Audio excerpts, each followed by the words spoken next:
Hallelujah, Lord God. We praise you in this place, oh Lord God. Let your holy presence, Lord, be with us in this place, oh Lord God. As we continue to praise your holy name, Lord. Hallelujah, Jesus. May nabasa lang ako dito na sinabi ng isang pastor.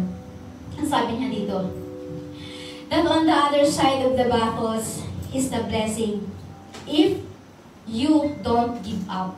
Amen? Just because you are Christians, you'll never face hardship or trials. Hindi porke ho tayo'y Kristiyano na exempted na ho tayo sa mga trials, sa mga hardship. Amen po ba? Amen. Hallelujah. Kaya nga ho tayo narito. Kaya nga ho tinawag ni Lord para buuin niya tayo, magpalinis tayo sa Kanya. Hallelujah. Trials are going to come, sickness, and all kind of storms. But in the beginning, in the middle, and through the storm, if we remain faithful to the Lord, even in death, we will receive the blessings of the Lord. Amen? Amen. Sabi niya doon, we are more than conquerors through Christ who overcame the world. You are more than conquerors, sabi niya, through Jesus Christ. Amen. God knows everything and have a good purpose why sometimes He allows those trials and hardship to us. Sabi niya doon, be courageous and be bold. Sabi niya doon sa Hebrews 13, basta sabi niya, I am your God. Sabi niya, ako si Yahweh, sabi niya. Hindi kita iiwan, hindi kita pababayaan. O, totoo minsan yung earthly natin na parents natin or tatay, may nangyayari yung gano'n na pwede ka i-abandon niya. Amen?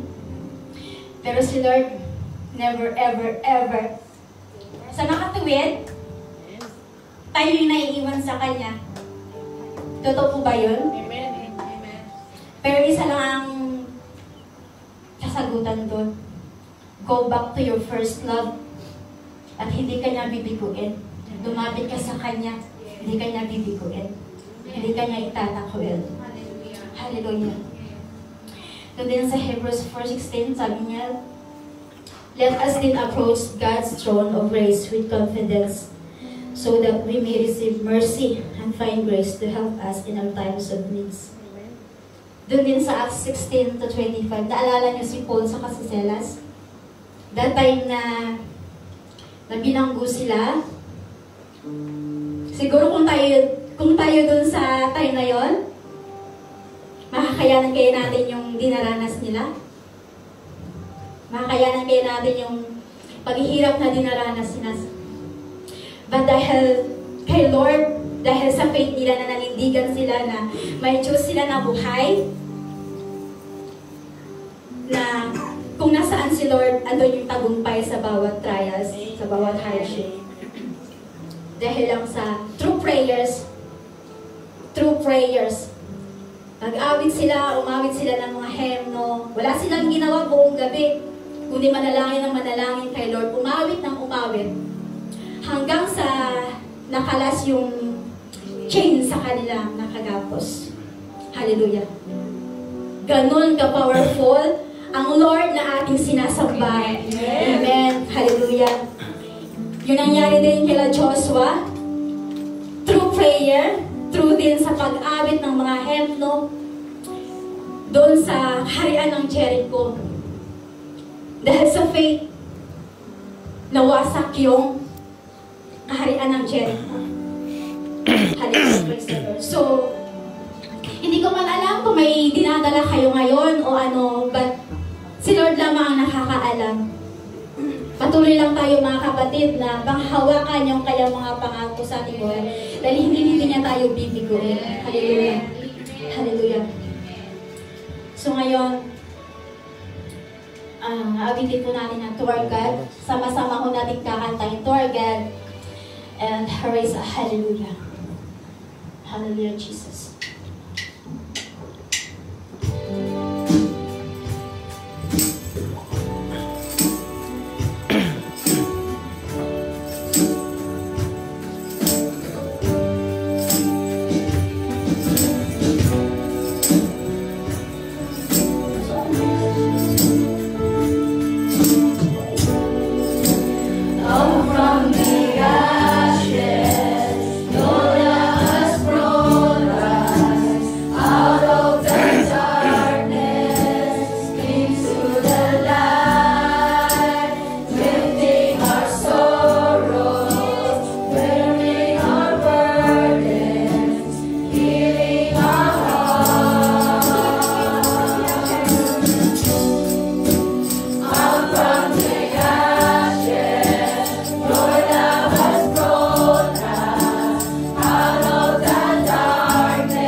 Roll